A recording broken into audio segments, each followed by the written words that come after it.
Recording in progress. Well, good morning and good evening.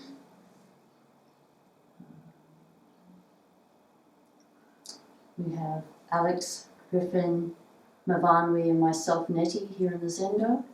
And on Zoom we have Mark, Scott and Rain, so welcome.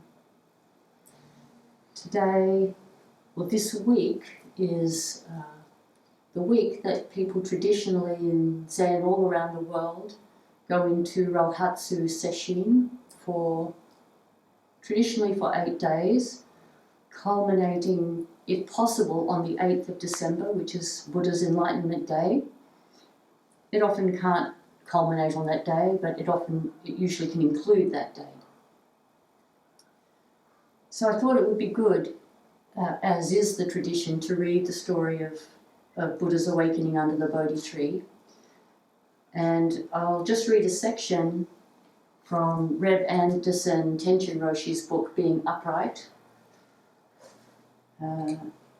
Just some of how he describes Buddha's awakening. Shakyamuni sat down beneath the Bodhi tree on the 8th day of the 12th lunar month. He was an advanced yogi and could sit for a long time in pain. But as he sat there, various demonic forces came to challenge him and tempt him to move. One of the demons said, "Who do you think you are to sit by your own power and realize the way?" This brought some doubt to his mind, and he thought, "Maybe I'm being arrogant. I'll check with the earth to see if I'm doing this on my own or together with the great earth." So he touched the earth with his fingertips of his right hand and asked the earth, "Do you witness and support my sitting still?" The earth shook 6 ways, and a great roar came up from the earth like 1,000 voices saying, "Yes, young man, you do not have to move from this spot."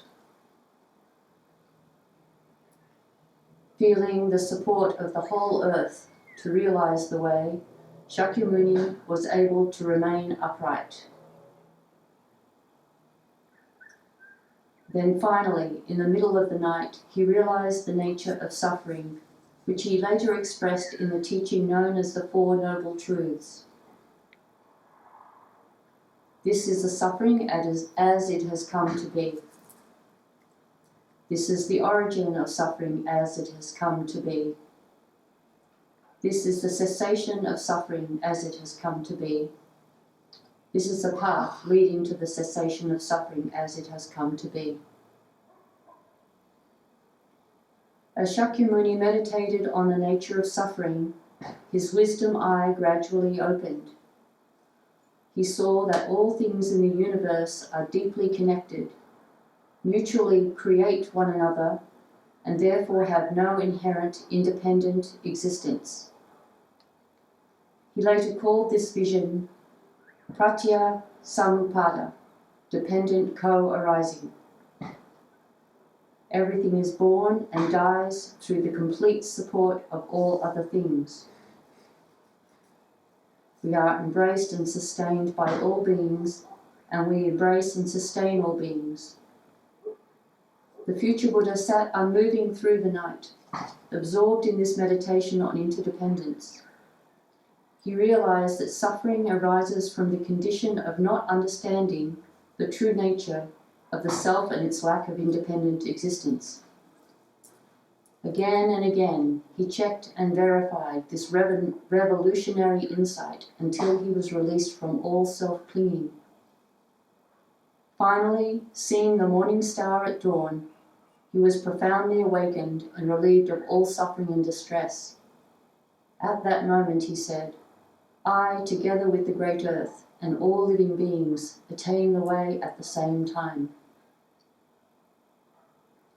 Because of their interdependent nature and lack of inherent existence, all things together with their conditions are unattainable, mysterious, and inconceivable. Thus the newly awakened Shakyamuni cried out in joy, "Wonderful, wonderful! All beings in the world are Buddha nature." Only through being upright could he face the awesome, overwhelming beauty of this dependently polarizing world.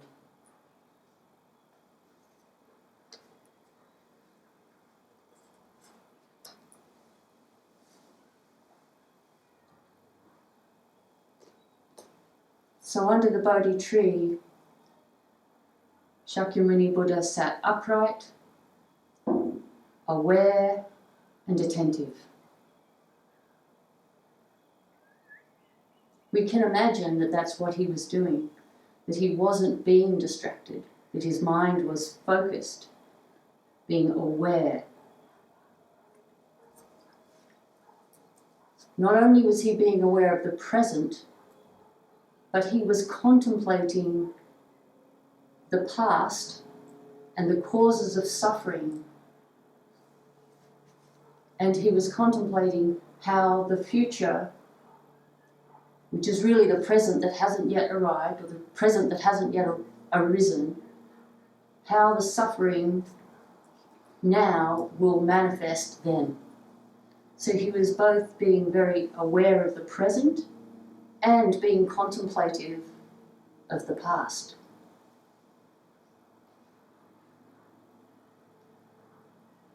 And contemplating the past for the purpose, with the aspiration to understand the nature of suffering so that he could relieve suffering in the world.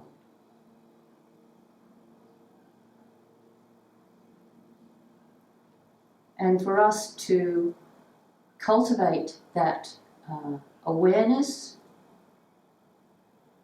and that contemplative capacity and that aspiration, that is the greatest gift we can give to the world.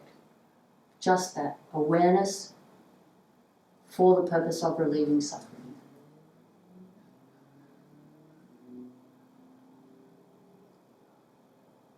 And to do that, we need the three pillars of Zen, which is great faith, great doubt, and great zeal. I've loved these three for many, many years. It's the title of a book by Philip Kapleau, which some people may know, The Three Pillars of Zen. Great faith, that the practice works and that we are capable of practicing.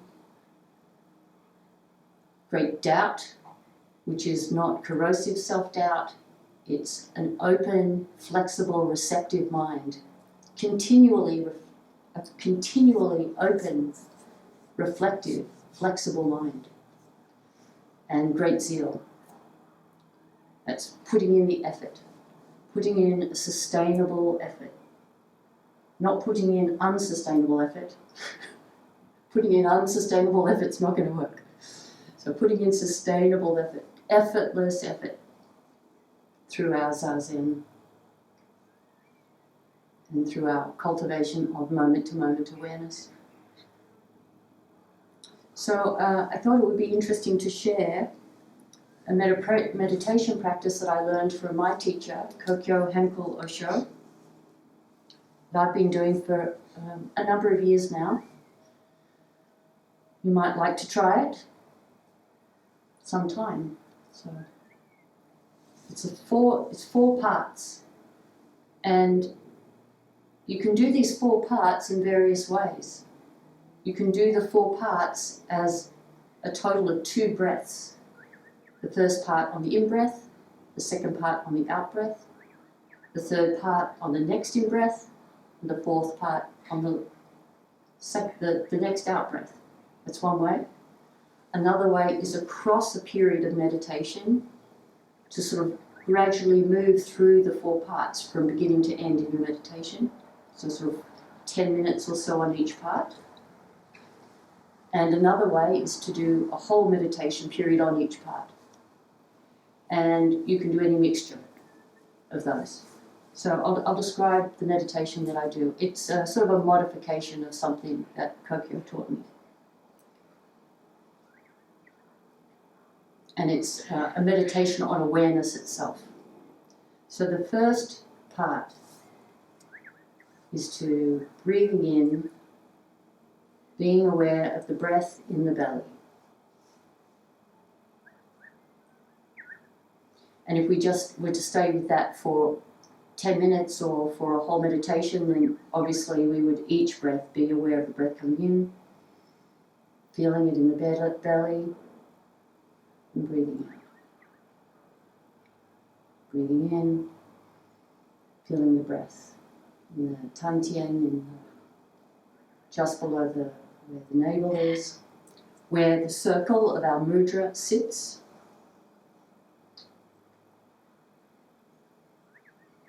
And then breathing out. And what's so wonderful about this very simple practice is it grounds us as an individual person in this landscape. It grounds our body right here in the belly on the earth. It's a very stabilizing, centering, conscious awareness of your own existence. So the first part is bringing awareness to you as an individual person, as this unique manifestation of Buddha, becoming aware of your existence on this spot, at this time, on this planet. So you could do a whole period of meditation just doing that, and it would be a very wholesome practice. Because we do have a tendency to be a little cerebral and function a little bit from our neck up and forget a little bit about our body, and also forget a little bit about ourself located in a particular space. So just breathing into the belly very consciously brings us back to this very present time and place. That's the first. And then the second is, if you do it as just a 2-breath part, this would be on the out-breath. But if you do it across a period of time, it would be with each breath. You shift the awareness from this central spot here of yourself sitting on your zafu in a particular spot. You extend it out to all the sounds. So on the out-breath, or on the subsequent breaths, you attend to the sounds.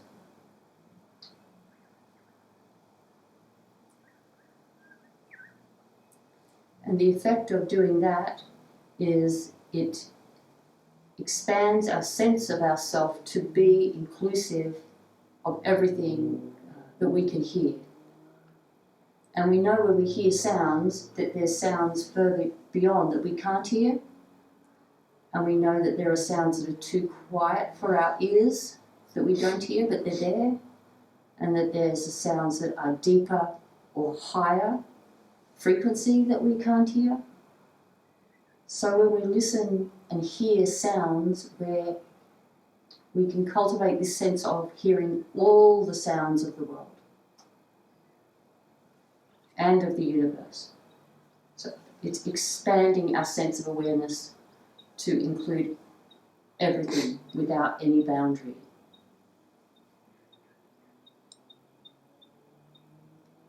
And then we can just rest there. If we do a whole block of meditation on sound, we just rest in both the awareness of the sounds and the contemplation of the sort of boundlessness of sounds. So it cultivates an awareness of everything. It cultivates that awareness. So then we're both aware of ourselves as an individual in this particular space, like something vertical, and we're aware of everything, which is like something horizontal. And vertical and horizontal are not an uncommon pair that come up in Zen practice. Noticing the vertical line of the door, the horizontal line of the floor. So this one breath, or one aspect of meditations, is the vertical sense of ourself here, and the horizontal, everything in the universe.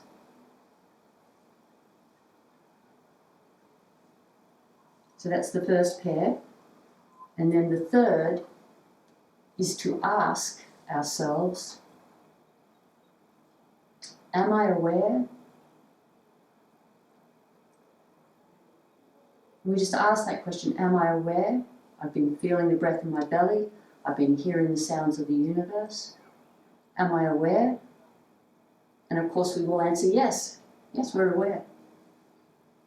So this third meditation, which can be on the second in-breath, if you're just doing this whole 4 meditations as just a continual breathing practice. The third one is to become aware of awareness itself. So the first is aware of the breath and ourselves in this spot in time. The second is to be aware of the sounds of the universe. And the third is to be aware that we are aware. So that's the third, to be aware that we are aware. So we just ask, am I aware? And of course we are. And then we can just rest in being aware, in the knowledge that we are aware.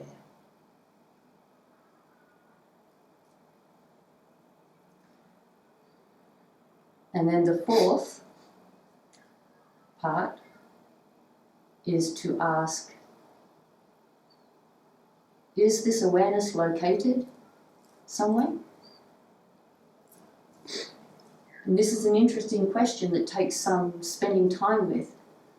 This is what happened for me when I first really started contemplating this. My eyes closed, I'd say, am I aware? Yes, I'm aware. Where is it located? And the first answer would be, it seems to be located somewhere, it's like between my eyes, which is, probably where the idea of the third eye comes from. The sense, it feels like it's located here between my eyes. Then I asked myself, how do I know it's located there? And then I had the thought, well, it kind of feels like I'm behind, somewhere inside my head, noticing my awareness here between my eyes. So then I asked, well, how do you know that you're here inside your head, noticing the awareness here between my eyes? And it was like, well, I kind of feel like I'm back here, seeing my whole self, being aware. And then, of course, that becomes sort of an infinite regression.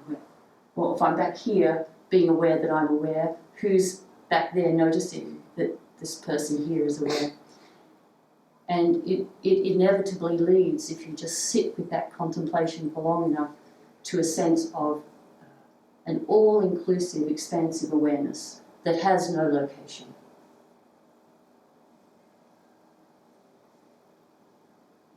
So we need to sit with this and experience this repeatedly to really feel it in our bones, that there is an all-pervading awareness without location.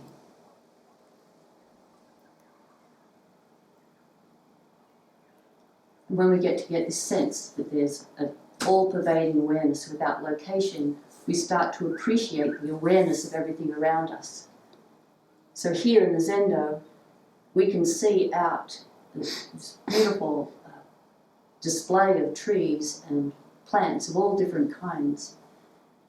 And with this kind of practice, we can look at them and see their awareness, and see that awareness is manifesting in them.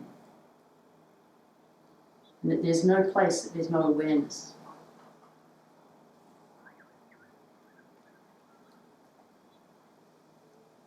And even more subtly, we start to see the awareness of non-sentient things, like watches and wood and paper. We start to feel the subtle awareness of everything.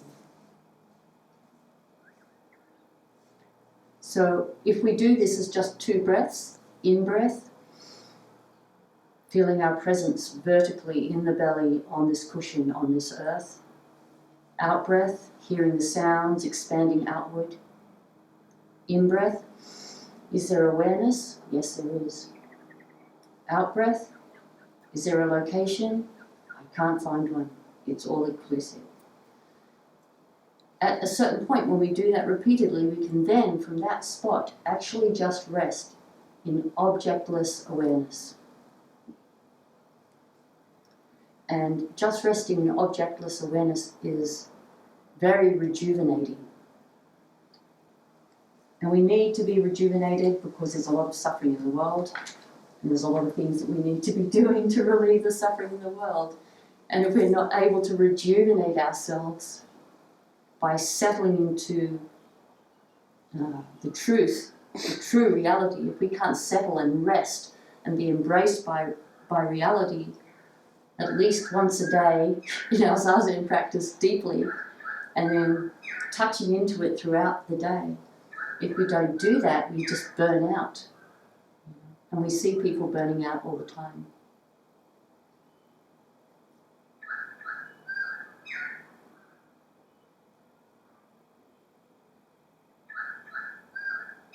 I've been thinking about people who are working to awaken people to the climate emergency, and how for them, some of them are holding a very painful truth, a very difficult and painful truth about how each of us is going about our daily lives inadvertently causing harm to the earth. And it's difficult for that smallish number of people who are holding that knowledge to hold it and not become bitter or angry or arrogant. They're the things that I tend to notice that happens, is sort of a bitter, angry or arrogant frame of mind. And this kind of a meditation practice gives us a kind of, like a container. We become this enormous vessel that can hold the suffering of the world and not get overwhelmed by it. We can hold it. We can hear terrible things and not get crushed by them. And we can find the energy to do whatever small thing that we can do to be of benefit and not feel inadequate. We can feel adequate. And I came across a quote from Lao Tzu, the founder of Taoism in China, saying, "To know that one does not know is best. Not to know, but to believe that one knows is a disease." And I was thinking, how would I apply that line? To know that one does not know is best. Not to know, but to believe that one knows is a disease. How would I apply that to this to this conversation about awareness? And I think when we are aware of our environment, and when we're aware of our awareness,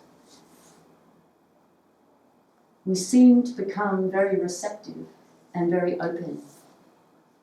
It seems to lead to an openness and a lack of rigidity that I think is because when we can be aware and aware of our awareness, we see how vast and magnificent and fragile the whole world is. And we don't forget that.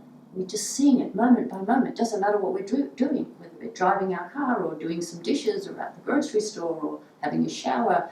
Whatever we're doing, we're not losing sight of the magnificence but the fragility of this world. And so if we have that sensibility, we're not going to be rigid, and therefore we're not going to think that we know for sure anything. In that sort of cognitive sense of knowing. There's a different kind of knowing, sort of a spiritual knowing that I think that we can be very confident in, but it in itself is actually not rigid either. It's not a rigid knowing, it's a different type of knowing.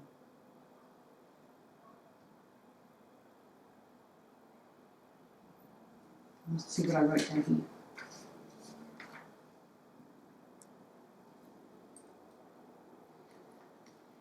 I just wrote something here. I am aware of my awareness, so I can consider how I might be deluded or blind about my experience. I can be open to other possibilities and notice the impact it has on my well-being and my capacity to be of service. Oh yes, so that's just the same point, that when we're aware of awareness, we're much less likely to have a closed mind. And the Dalai Lama said, in various different words, correct view leads to inner harmony. And I have found that contemplating awareness and my awareness of my awareness actually is deeply settling and harmonizing.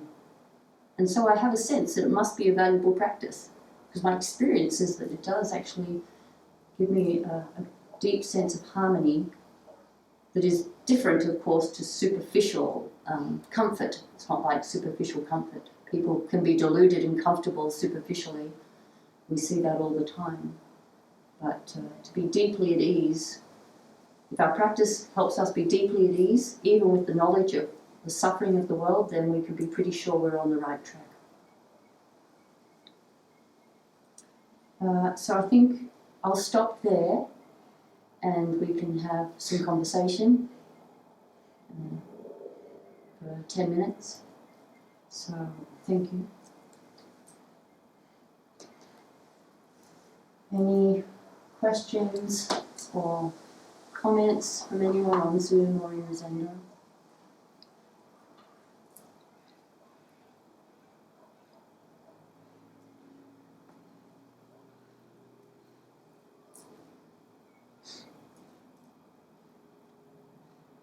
Scott. Hi, everybody. Hi, Neti. I don't know if you need to know, but your sound and video froze like 4 or 5 times, but only for like a second. So it comes back, but I don't know if that's your side or my side. We are a long way away from each other. Thanks so much. I remember I was there too when Kokyo gave that those instructions, and they're very profound and very helpful. Sometimes if you get in a rut in your zazen, you can really use those. Like you said, you can use that in 2 breaths, or you can use each one of those for 10 minutes or whatever. I kind of forgot about it. I did it a lot afterwards, but thanks for bringing that back up. And you know, Kokyo, with his sense of humor, he would say on the number 3 part, am I aware? And he would say to himself, heck yeah, I'm aware. And so that's kind of a positive thing that will make you be aware. And he also, I remember he said that you should send your awareness out in the universe or see if it has any boundaries, and then see if you give it something back to you. So it's a very profound practice, and so thanks for reminding me of that. It's really good. Thanks.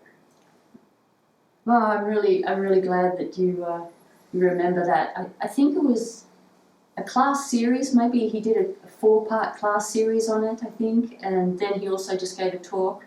And yeah, it really had a big impact on me. My practice has changed ever since then. Yeah, so great, thank you. And it's good to get feedback about your experience of Zoom. It's always hard to know which end it's on, but it's a good chance that it's on our end. Maybe Mark, you could say how it was for you or Rain. Yeah, my experience with the video was the same as Scott described. It kind of frees up briefly, and the sound also sometimes, but then it would kind of freeze up and then come back. Okay, so maybe I use my phone's hotspot. Maybe we should try that next time. I keep forgetting. I tried that another week and I looked at the recording and it was worse than it had been. So, Oh really? Yeah. Okay. So I don't know. Yeah, but we'll keep experimenting. Yeah. Okay. Well, thank you for that. I could follow what you were saying, so That's good. Luckily, with Zen talks, the content isn't always so critical. It's often the whole thing. It's just the feeling of the whole thing, really. You know, like, I know people have sometimes said, "Oh, what's Kokyo going to talk about, or somebody going to talk about, or what did they talk about?" And I go, "I don't know, but it was good." That's how I feel about a lot of talks, actually. I know. It was really good. Because actually what's most important is just that it goes into us. We don't have to articulate it once it goes in. Kind of just goes into our body, into the marrow of our bones, and it's integrated, and we don't need to articulate it again, particularly. Ravani? You were talking about how this practice is also about helping others, like bearing witness to the suffering and to be able to do this in the midst of suffering. But I also worry about practical action of like, at what point? How do you, like you mentioned the activist stuff, like the activists sometimes get kind of caught up in things. And I'm at the moment kind of thinking about how to help with all of that. And so I'm wondering about, how does that translate? How does one kind of take this private practice and actually kind of share it or help people in some way with it? Yeah. Yeah.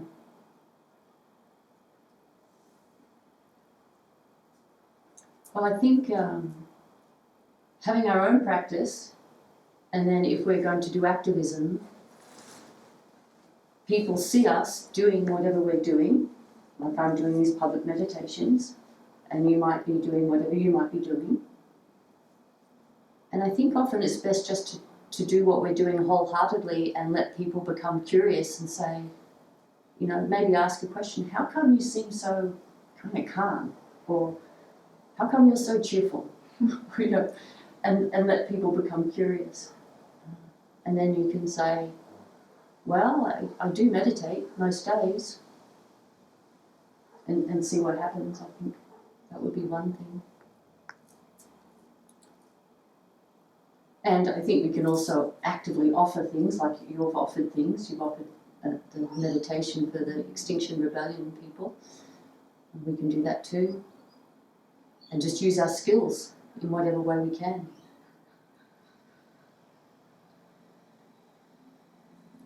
It's not a very fancy answer. But I think that's just, I think that's all there is. We just do that.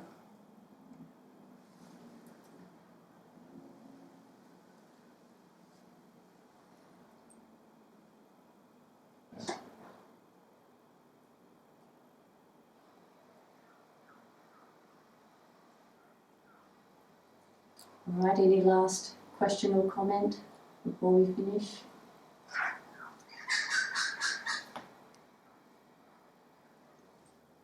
All right, well, let's close with our closing chant.